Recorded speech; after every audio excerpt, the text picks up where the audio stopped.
정부가 메르스 발생 69일 만인 어제 사실상의 종식 선언을 했습니다. 메르스 환자로는 총 186명, 사망자는 36명이라는 값비싼 교훈을 얻은 사례였는데요. 앞으로 우리에게 던져진 과제는 무엇인지 보건당국과 함께 짚어봅니다. 보건복지부 중앙메르스관리대책본부의 김영택 감염병관리과장 연결합니다. 과장님 안녕하십니까? 네, 안녕하십니까. 김영택입니다. 네, 자, 어제 황교안 총리의 발언도 있었습니다만은 이제 우리 국민들이 이제 메르스 문제에서 안심해도 되는 겁니까?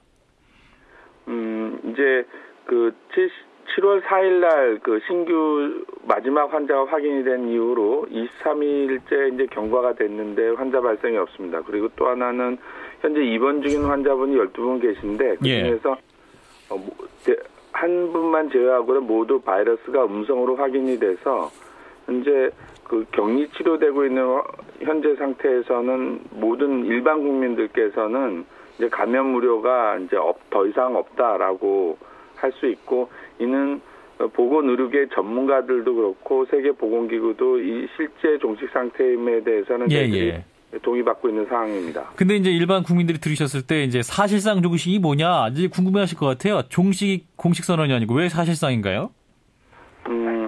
이제 종식이라고 하면 이제 감염원이 완전히 제거된 상태, 그러니까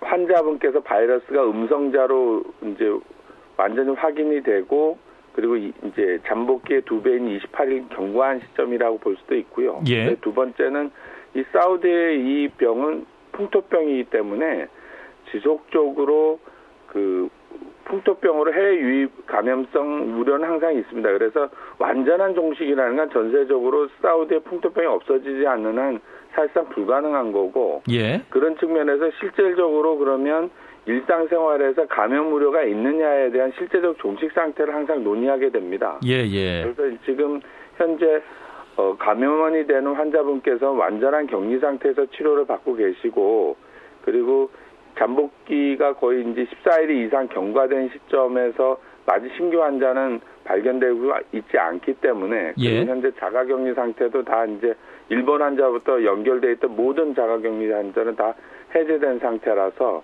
현재 이 상태는 실제적으로 일반 국민들은 감염 우려가 없는 실질적인 종식 상태다, 이렇게 말씀드리고 있습니다. 그러면 이제 우리나라에 또다시 메르스가 발생할 가능성도 배제하지는 않고 있다라는 말씀이네요. 그렇습니다. 중동의 풍토병이고 하루에 1,000명 이상이 왕래하는 교류 국가이기 때문에 당연히 해외 유입에 대한 감염성 우려가 있는 것이고, 거기에 대해서 저희들은 실질적인 종식 상태와 더불어서 검역 관리에 중증적인 방역 대책을 수립해서 시행 중에 있습니다. 영국 등지도 지금 메르스 비상 사태라고 하는데, 그럼 입국 시기부터 이제 기존과 달라지는 변화점이 있습니까? 저희들이 이제 새로운 신규 환자들이 항상 하루에 1,000명 이상의 교류가 있기 때문에 의심 환자는 항상 발생할 수 있고요. 그리고 메르스 이제 유행이 지속되고 있는 가운데서도 새로운 의심 환자는 있었죠. 물론 다행히도 확진 환자가 된 사례는 없지만은요. 그래서 그런 관리들, 그러니까 의심 환자가 되면 확진하기 위한 과정을 거치게 되고, 그 안에 조속히 의심 환자 증상 발생 시에 접촉자들을 이제 자가격리 상태나 또는 격리 상태로 파악해서 관리하는 이런 형태의 일련의 과정을 거치게 됩니다. 메르스 이후 이제 뭘 바꿀 것인가 이게 관심인데 어떤 대책이 있나요? 일단은 두 가지 분야가 되겠어요. 하나는 메르스 이후에 환자분들, 그리고 안타깝게 돌아가신 분들의 유가족 지원 문제, 그다음에 병원에서 손실 보상 문제, 이런 이제 사후 수습에 대한 부분이 있을 거고요. 그다음에 두 번째는 이런 메르스 유행이 다시는 재발되지 않도록 하는 국가 방역 체계를 개편하는 이제 작업이 이제 병행이 되겠습니다. 그리고 이를 위해서 저희 대책본부는 상황실을 지속적으로 운영하면서 항상 지속된 위험이 있으니까, 그리고 후속 대책 TF를 만들어 신속하게 병원 손실 보상이라든지 유가족 지원이라든지 환자 치료 지원을 계속해 나갈 거고요, 신속히. 예. 그리고 재발 방지를 위한 국가 방역정책 개편에 대해서 종합적인 대책을 마련 준비 중에 있습니다. 예. 자, 그리고 이제 무엇보다 최초 방역 단계에서의 허점과 실수에 대한 책임 소재 규명도 필요할 것 같고, 또 삼성병원 감사도 지금 진행 중인데 하겠다 이렇게 이제 청구한 상태인데 어떻게 되나요?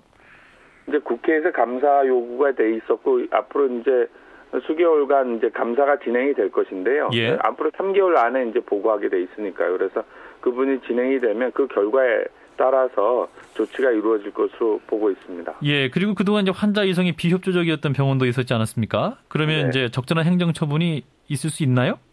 전체적으로 이제 저희들 병원 손실보상과 여러 가지 그간의 방역적 평가 작업을 내부에서 진행하게 되는데 그 조사 결과를 바탕으로 조치를 취할 예정으로 있습니다. 예, 그리고 이제 메르스 희생자라든지 유족 등이 본격적으로 정부를 대상으로 혹은 병원을 대상으로 손해배상 청구에 나설 것이다 이런 보도도 있는데, 자 그럼 이런 부분에서 어떻게 지금 대책이 있나요? 저희들은 그때 사안별로 이 자체 메르스 유행으로 인해서 모든 발생하면서는 정부는 무한 책임을 갖고 임하고 있고요. 예. 겸허한 자세로 여러 가지 국민들께서 불편해하고 계신 분들에 대해서 적극적으로 임해서 안심할 수 있도록 그리고 최소한 피해가 최소화될 수 있는 모든 방안을 강구할 예정으로 있습니다. 예, 무한 책임이라면은 메르스 사태에 대해서 국가가 책임질 부분이 있다 이렇게 보시는 거군요. 책임 이전에 방역 자체가 국가가 이제 당연히 책임을 지고 해야 될 일이고요. 그런 측면에서의 원칙적인 입장을 말씀드리는 겁니다. 예.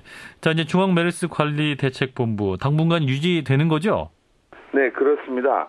이제 미리 모두에도 말씀을 드렸지만 완전한 종식이라는 것은 사우디 지역의 중동 지역에서의 풍토병의 완전한 제거가 있어야만 되는 일이고 국내에서는 또 치료하신 분들께서 완치가 되고 바이러스 음성으로 확인이 되는 마지막 환자분까지 네. 그리고 난 다음에 28일이 경과되는 시점에 공식적인 종식 선언이 있기 때문에 그동안 꾸준히 저희들 대책본부를 현 상황에서 계속 좀 상황실과 후속 대책팀으로 나눠서 대책본부 기능을 유지하고 그다음에 두 번째는 수시로 이제 해외 여행 교류 안에서 해외 유입 가능성이 있으니까 여기에 대해서도 만일 사태 또 재발 방지를 위한 알겠습니다. 방역 대책을 강화하고 있습니다. 네, 그동안 수고 많으셨습니다만 앞으로도 끝까지 애써 주시기 바랍니다. 고맙습니다. 네, 감사합니다. 네, 보건복지부 중앙메르스관리대책본부의 김영택 과장이었습니다.